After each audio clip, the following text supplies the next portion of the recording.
Now, it's easy for us to look back 200 years later and say, oh, yeah, well, that was the Constitution. Obviously, it got voted for and it got ratified and everything's good.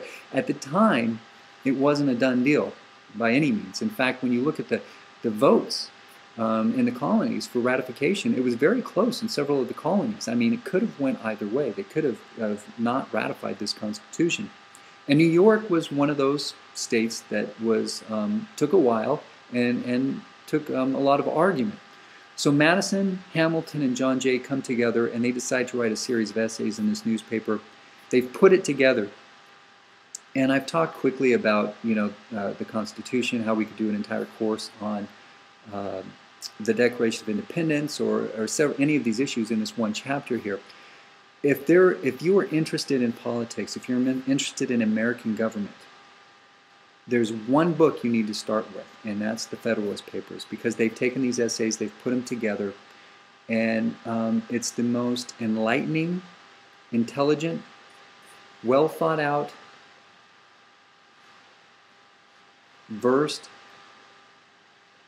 document ever written on the political spectrum and ideas that are embodied in the Constitution.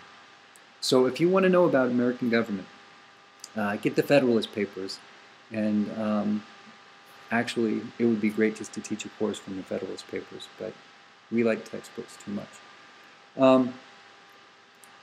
But Hamilton and Madison and Jay get together and write these Federalist Papers, and they do pretty much convince enough people to ratify the Constitution. They write under the pseudonym Publius, which I think is a great name. So I still can't determine if it was a real person or a Greek god. I think it was a real person who was a senator in Athens, I believe, or maybe Sparta.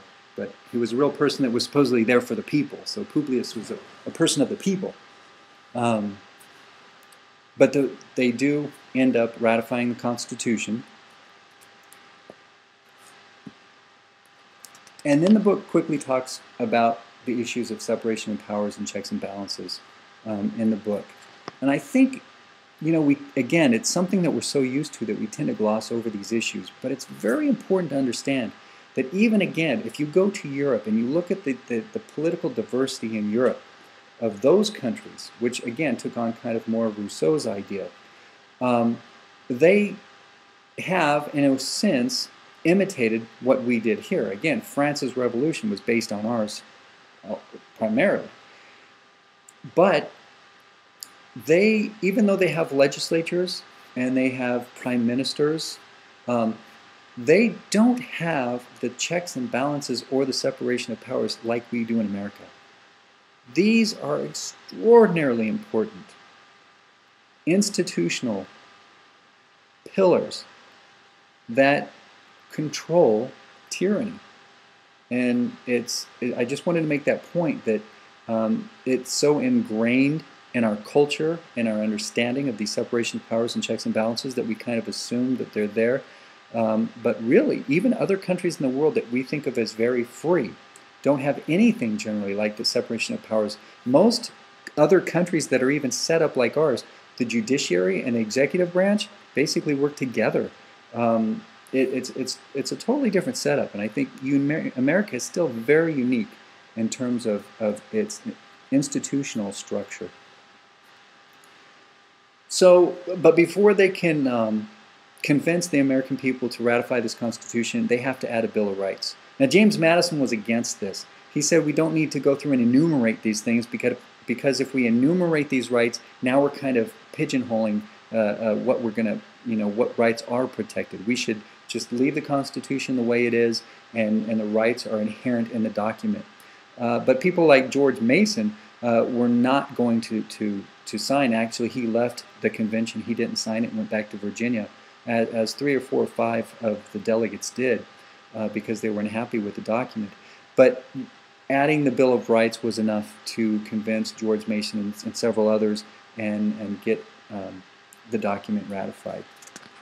I don't have a clock. I hope I haven't gone over much more than 10 or 15 minutes here. But the book talks about the different methods of ratifying or amending the Constitution. Basically, there's two methods of bringing it up and two methods of approving it, and you can read that in the book. And I think there's a really nice little chart that defines how that works. Generally, it's always happened one way. I think it's only happened like once or twice in a different way. But the chart is on page 46 in the book, so you can look at that. So, sorry I don't have a clock in front of me, but I hope that helps you a little bit, and I'll see you for Chapter 3.